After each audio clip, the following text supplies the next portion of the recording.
بسم الله الرحمن الرحيم. مشاهدينا الكرام، أهلا ومرحبا بكم وحلقة جديدة من حلقات البرنامج وموضوع أحكام الأسرة في الإسلام. فضيلة الإمام، تساؤل جديد من أسئلة المشاهدين حول الخطبة: هل تعتبر قراءة الفاتحة في الخطبة عقد بين الطرفين أم لا؟ بسم الله الرحمن الرحيم. الحمد لله والصلاة والسلام على سيدنا رسول الله وعلى آله وصحبه ومن اهتدى بهداه. لا تعد عقدا ولا ترتب أي التزام شرعي. هي فقط تأكيد للوعد. نعم. لأن احنا كما عرفنا الخطبة أصلا هي عملية تواعد. نعم. فإذا انتهى الموقف إلى أن كلا منهما قبل الآخر، فهنا وعد بالزواج وليس عقدا في عقد زواج يترتب عليه أحكام شرعية معينة، سواء كان المهر سواء كان كذا إلى آخره. والتراجع حتى التراجع بعد الفاتحة لا يعد تراجعا عن عقد. نعم.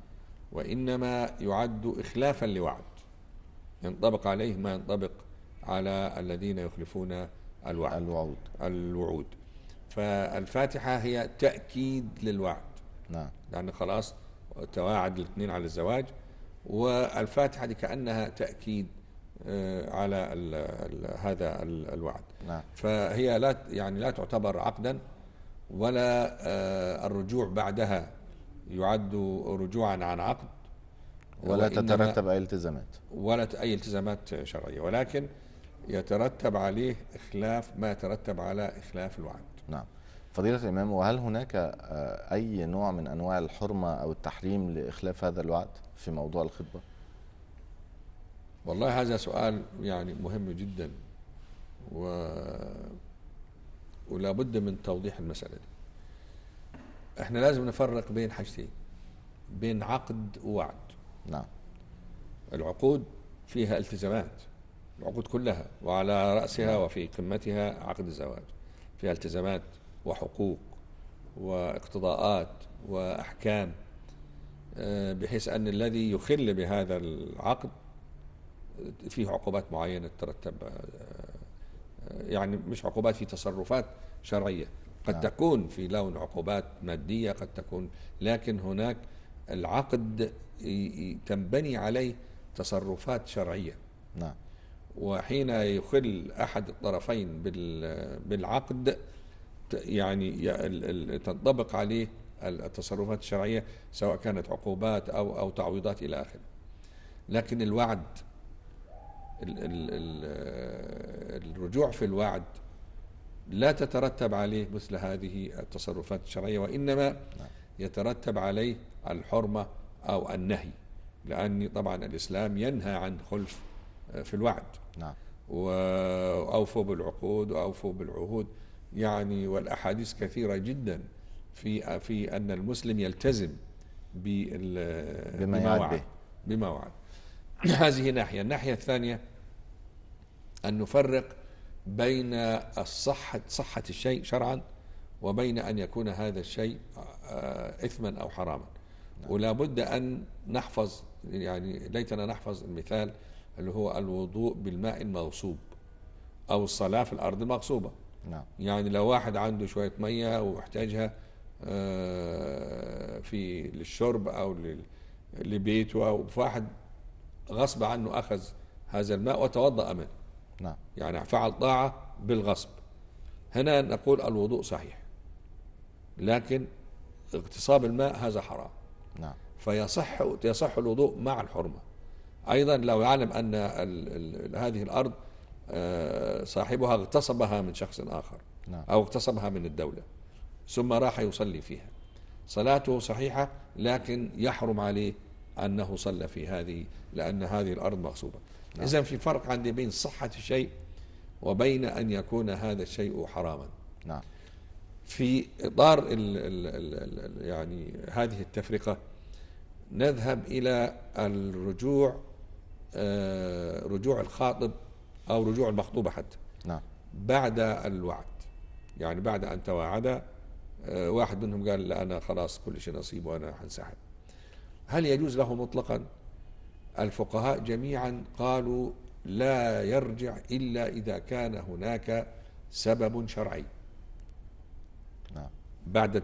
يعني بعد الركون، بنسميه الركون يعني بعد الموافقة، خلاص أو خدنا الفاتحة، جانا بعد أسبوع قال والله أنا يعني كل شيء نصيب، هنا نقول له أنت انسحبت ليه؟ لا يجوز له الانسحاب إلا إذا كان هناك سبب شرعي، بمعنى أن تكون ظهر له أن الفتاة مثلا سيئة الخلق، ظهر له أنه غير متدينة، مستهترة بأحكام الله، مستهترة بالعادات والتقاليد، أمور يعني لا تحتمل، أو العكس بالعكس، هي التي والعكس هي اكتشفت اكتشفت أنها فيه نعم. أنه هو إنسان يعني كذا، يتعاطى كذا، وضعه كذا. هنا الأسباب الشرعية تبيح الانسحاب بعد الموافقة، ولا تعتبر هذا رجوعا أو ولا تعتبر هذا إخلافا للوعد، ولا يعني لأنه ما فيش عقد أصلا، ما في يعني لم يحدث عقد. وماذا إنما لو لا كان ميلا تعتبره قلبيا فقط فضيلة الإمام؟ نعم. يعني ماذا لو لم يكن هناك مبررا شرعيا، فقط مجرد ميل قلبي؟ لا، ماليش يعني ده يعتبر خلف وعد. نعم. لأنه يعني بعد قلبه ما مالش إلا بعد ما في ناس كتير تجري ورا الحاجة، فإذا حصلت على هذه الحاجة تملوا منها. نعم. مش هنقعد تزهدها. ده احنا رابطين سمعة بيت وسمعة أسرة. نعم. وشرف بيوت بهذا. طبعا الشرع لا يعترف بهذه التقلبات. نعم. فأريد أن أقول أن الذين قالوا يصح الرجوع بعد التوافق قيدوا هذا الرجوع بأن يكون لسبب شرعي. نعم. سبب شرعي يعني السبب الأخلاقي، لأن قلنا الشريعة والأخلاق مع بعض. نعم. طيب إذا لم يوجد سبب شرعي، سبب من الأسباب التافهة، أحيانا بيتخانقوا على أي حاجة، يتخانقوا مش عارف إيه، أو يتخانقوا إن إحنا هنعمل قايمة ما نعملش، نعمل مش عارف إيه، أنت هتجيب ما تجيبش، نتخانق في المسألة دي ونقول افتح الله. ده ما ينفعش. نعم. ده يعتبر خلف للوعد، وينطبق عليه ما ينطبق على الذي يخلف الوعد. لكن الفقهاء قالوا إذا لم يكن سبب شرعي يكره أن يتراجع. نعم. يعني احنا كنا ننتظر أن يقال يحرم، لأنه ضربت ناس ودخل وطلع وأكل وشرب، ولا يوجد سبب شرعي مقنع نعم. يدفعه للانسحاب. أنا أعتقد أن وأنا مش أنا الوحيد يعني، أنا أرى أنه يجب أن يكون ها هنا حكم رادع لمثل هؤلاء الذين يعبثون بالأسر وبالبيوت وبنات الناس. إجراء تعزيري مثلا لابد فضيلة أن يكون هنا يعني الفقهاء قالوا كراهة. نعم. قالوا يكره. ليه هم قالوا كراهة ما قالوش يحرم؟ لأنه لم يحصل عقد. نعم. لم يحصل عقد، فقالوا هو في حل ما لم يحصل عقد. لا، إذا توافقنا يبقى لا ينسحب إلا لسبب شرعي، فإذا لم يكن هناك سبب شرعي المفروض أن يكون هناك تعويض أو قانون أو أي عقوبة يعني تجبر خاطر هذا البيت الذي دخله وأكل وشرب فيه، ثم بعد ذلك ألقى به وراء ظهره. نعم.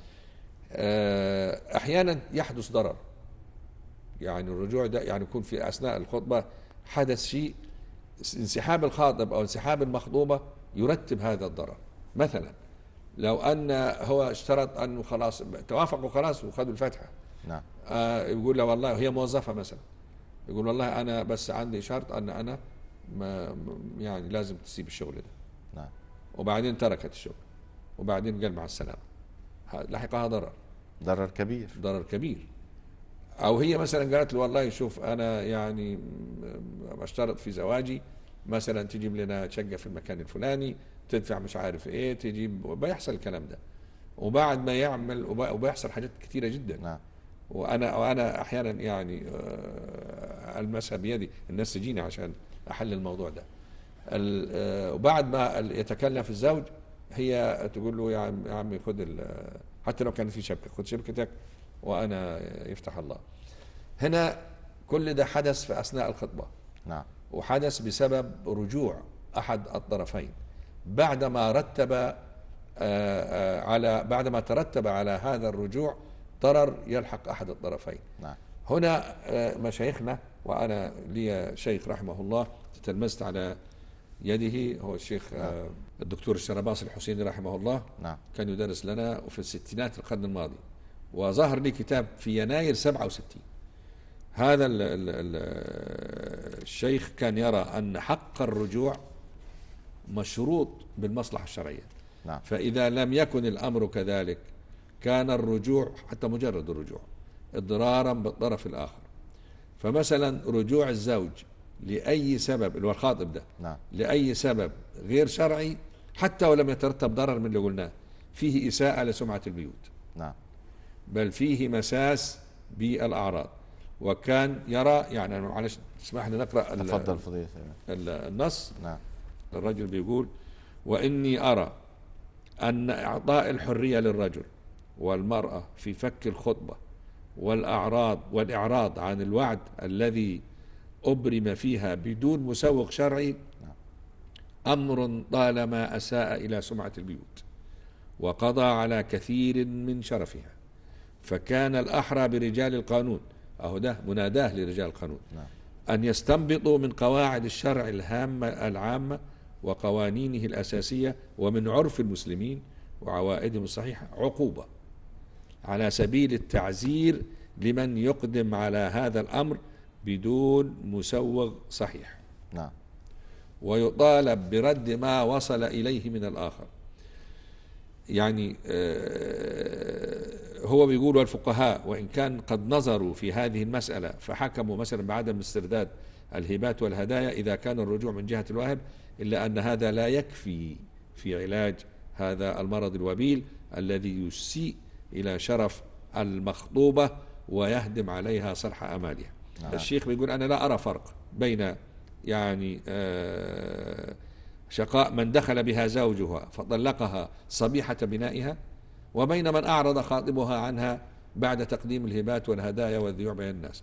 بيقول الاثنين في كسر خاطر واحد. نعم. أنا أيضا يعني أضم صوتي إلى صوت شيخي رحمه الله، وأتمنى لو من المجلس القومي للمرأة مع والأزهر مستعد أن يكون يعني هناك تنسيق في أن نحمي الأسر من هؤلاء الساخرين والعابثين والمستهزئين. نعم. اللي يجي بسرعة ويأخذ الفاتحة وهدايا رايحة وهدايا جاية وأكل وشرب، وبعدين في الآخر يرى أن من حقه أن ينسحب. لا، لابد أن يكون هناك شيء يعني يمنع أو يردع الشباب من أو يصادر عليهم هذه، لا أقول هذه الحرية، ولكن هذه الفوضى، لأن هذه الفوضى، لأنه ممكن هو يقعد كده ويروح وهدايا، وطبعا هي بتبادل هدايا أيضا، ويتنقل بين البيوت، يتنقل بين البيوت ويأكل ويشرب في الآخر. أنا أرى، وخاصة في هذا الزمن الذي أصبحت الفوضى تسمى في حرية. نعم. ولا يشعر الشاب بأنه مسؤول حين دخل هذا البيت. ولذلك المالكية يرون أن الخطبة لابد أن تكون سرا، يعني لا تعلن إلا بعد الاتفاق، لأنه حتى يحافظ على البيوت، لأنه قد ينسحب قبل الاتفاق، فحتى لا يقال مثلا فلان جاء ودخل وبعدين مشى، لأن مشي ليه؟ الناس حتتساءل ليه ما انسحب، وخاصة بعد الفاتحة، وخاصة بعد هذا الوعد، كيف أنه سابها ومشي؟ فيعني ده يثير أضرار فعلا، أو يعني يلحق أضرار بأسرة البنت، والعكس صحيح. نعم. والعكس صحيح، لكن في أسرة البنت أشد، لأنه الولد ما يعيبوش شيء، إنما البنت ليه سابها، ليه مش عارف، ليه بعد ما جاب لها، ليه بعد ما جابت له وطلع معاها وطلعت معاه هذا. وأنصح للمرة الألف الآباء والأسر والأمهات: لا تدعوا بناتكم يخرجن مع أي خاطب مهما كان صالحا وتقيا إلا بعد عقد الزواج. نعم. لأن الأسرة البنت دائما هي التي تدفع ثمن هذا الاستهتار. شكرا فضيلة الإمام.